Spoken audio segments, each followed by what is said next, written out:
By the end of this video, you will have different methodologies to manage stress. Autophagy is basically your body is eliminating the cells that are not that good and using that energy to feed you. This is why people who are doing karate or any kind of martial arts, they are very successful. Why zebras don't get ulcers and humans do? Especially business people. People are really busy. People who are trying to take over the world. They have so much stress.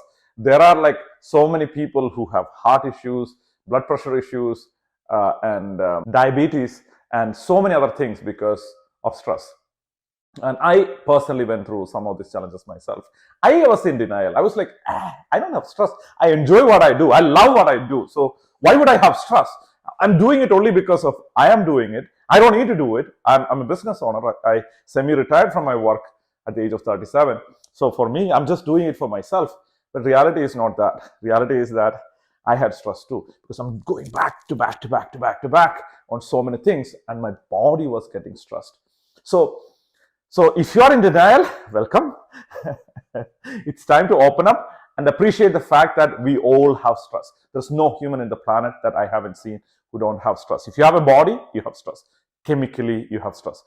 Basically, my definition of stress is you have cortisol and adrenaline in your body. Okay, so there are two types of stress, which I will explain in a second. By the end of this video, you will have different methodologies to manage stress, and I'll be touching different scientific aspect of stress. If you want me to go deeper into any of that, just let me know. I'll be happy to probably do a video if enough people are commenting on it.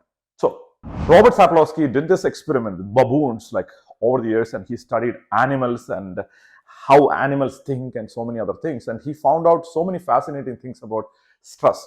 And there are like two types of stress in general terms, which is acute stress and chronic stress. So acute stress is basically a classic example for acute stress is a zebra is like trying to eat some grass and having some fun, and it's minding its own business, and all of a sudden this tiger is behind her, and now she's spontaneously running for 2 minutes, 3 minutes, 4 minutes. She survived the run. She survived, and the tiger, something happened. Tiger tripped or something. Whatever happened to the tiger, she's safe. Now, if she's safe and if she reaches the other side of life, and if she's still alive, is she going to be spending the rest of the day having PTSD? Oh my gosh, that was a traumatic experience. How dare he? Like, what an asshole. How could he even do this to me? My goodness, I cannot believe this. A shaking head and sitting till evening and, drinking like a lot and smoking, and this is so stressful. I need to have a smoke. That's not how animals react to stress. They have acute stress for 4 minutes. Acute stress for 4 minutes. That's all they have. Anything more than that, it's done. So they're going back to grazing, and they're like, let me go back to my buffet. So basically the entire valley is a buffet. So they are continuing their buffet, the Chinese buffet, the Indian buffet, whatever they are, like the African buffet they get. But humans, what happens is we have the gift of imagination. We use the gift of imagination to imagine the tiger. As soon as the tiger left, we start replaying this in our head. This is kind of a micro PTSD, right? Let's call the word micro PTSD. So micro PTSD is basically you are renegotiating inside your mind so that it doesn't happen again. That's the whole idea. So we don't want to be susceptible to that experience again. So the best way is to predict, when do you think this tiger is going to come again? Let's come up with some projections and statistics to see the recessions of life, the depressions of life, right? In economics or in life, we project and we predict and try to figure out like when is it going to happen next. It's a beautiful capability for humans. So it's an inability for zebras. They don't have imagination. They cannot imagine tiger. They just forgot about it, right? Yeah. But in our case, we can reimagine the tiger and create this acute stress again and again and again. That is chronic stress. Does that make sense? Hopefully that is the simplest definition that you might have heard about chronic stress. So when there is chronic stress, we use our imagination and the power of our thought, the thought stream, to create adrenaline and cortisol. So to release adrenaline and cortisol. Adrenaline and cortisol are stress-related hormones. I did a video on the magic hormone. I explained how it works and how it is affecting you and your body. Go check that video out if you are curious about it. So when you have this adrenaline is really good for you. It keeps you energized. If you don't have enough adrenaline, there are numerous studies. If you don't have enough adrenaline in your body, you feel drowsy and you feel like tired. I don't want to wake up. Like the excitement of life comes from adrenaline. There is an element of adrenaline that you need. A short squat of cortisol is really good for you too. But a long squat of adrenaline and cortisol, especially cortisol for a longer period, it is bad for you in multiple ways, including it could get rid of your memory capability. So one of the major reasons, one of the major causes for dementia and Alzheimer's is stress. So stress is a significant factor in reduction of memory-related things, which is entirely different topic, but we will come back to our original top conversation, which is how to manage this chronic stress. So you understand acute stress, chronic stress. Let me give you one more example for you to get clarity on this. So think about like jogging. If you're jogging for like 2 miles or walking for 3-4 miles, what is happening? You're stressing your body. Your heart cannot work out for itself because it doesn't have legs, it doesn't have anything to work out with, it doesn't have muscle building capabilities. You don't see, you go to LA Fitness or any gym, you don't find a machine where you could work out hard. You have to use your legs, right? You have to use your legs. So use your legs to work out your heart. So you go to your cardiologist and he says, oh, you have something going on. Make sure that you walk for 20 minutes, 30 minutes. So you're walking. This is a stressor for the body. You're stressing the body, right? You are getting the body to stress so that the heart is getting stressed. And they say you have to go to a certain heartbeat in order for you to be aerobic workout, which is a workout that includes oxygen, aerobic. And if it goes above that, it becomes anaerobic workout, which is a different topic altogether. Another topic we could talk about in the future if you're curious about it. So if you are in aerobic range, or if you're working out, then you're stressing your heart. So heart is beating higher. Heart is beating around 140, 120, 130, and all of a sudden it's beating fast, and the muscle is built for the heart, the body, it's a stressor. What if you get on a treadmill, and one of my friend has a world record for going on a treadmill for a long period. She went for 14 hours or something. But what if she continued for 30 days on a treadmill? What if somebody runs for 30 days on a trail? What happens? What happens is the body starts disintegrating. So this is the difference between acute stress and chronic stress. Acute stress, exercise is an acute stress. Okay, fasting, another example.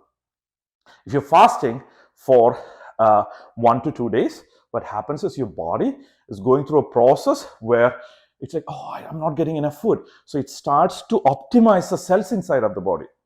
So probably you're familiar with the vocabulary called autophagy. Autophagy is basically your body is eliminating the cells that are not that good and using that energy to feed you instead of the food. So you're not sending any food to the body, and the body is like, oh, I'm not getting food. Let me try to optimize the thing. So the two things happen. One is that it learns to energize your body using fat and the bad cells in your body, and all of a sudden you are feeling so much energized. What if you fast for 60 days? What happens? If you fast for 60 days, not even 60 days, after 3 or 4 days, your muscles start disintegrating. Depending upon how you do it, there might be some exceptions, but generally speaking. So what is happening? It's chronic stress to the body. Acute stress, chronic stress. Hopefully this is very clear. Now, how do you handle this? The way you handle chronic stress, by the way, acute stress is amazing for you. In the morning, you get in, like, Mike Tyson, you go for this thing, like, he's boxing, like, that's good for him. But end of the day, if he doesn't know how to turn it off, that's a problem. So learning to turn it off. You go to your business, you work with your customers, your team members, the CEOs, the investors. It's a high, right? You feel good because you get excited. You get elated because you're getting acute stress. Body's releasing more and more adrenaline and some cortisol too. And then at the end of the day, we need to eliminate this. We excrete every day. Most of us, right? Maybe sometimes some people 2 times. We urinate to eliminate the toxins from our blood and toxins from our body. Like, so the water we drink, it go through the process, kidney process it, water is sent to different places, and whatever is a waste, we urinate, right? If you have something on your tooth, what you do is you brush your teeth. You brush your teeth to clean up your teeth, right? You take bath to take care of your external body. The same way, in order to take care of your internal organs, that doesn't have the capability of working out, how can the liver work out? I'll drink to work out liver. Okay, so don't do that. If you could, I mean, moderately if you do it. Okay, so internal body can be worked out using exercise. Do exercise for the internal body, because your body need to have that physical acute stress in order to release. So why is a zebra able to get rid of the stress? Because it has a physical activity as part of its stress. As soon as the cortisol is released, adrenaline is released, and it has so many dynamics of what is happening between adrenaline and cortisol in the body, which is an entirely different topic. But at the end of the run, the cortisol and adrenaline is absorbed into the body, because that, what was the thing was created, the hormones that was released, it's gone. Why? Because it's running for its life. So it spent that thing. It was like 1 minute mile, like 4 minute mile. It was running a 4 minute mile, 4 minute 2 mile or whatever. And then all of a sudden at the end of it, they feel relaxation. We don't get that. Why? Our fights are not physical. Our fights are psychological. One more time. Our fights are not physical. Our fights are psychological. Because our fights are psychological, a body doesn't know that it's psychological. It thinks that it's real because of the imagination.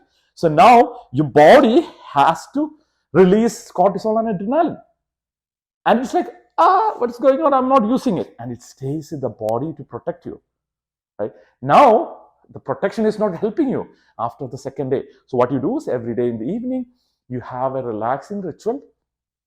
Every day every morning or one time, morning or evening, you have workout. You work out enough to release the stress hormones and increase your testosterone or estrogen, right? So you do work out to help take care of your internal organs, internal system.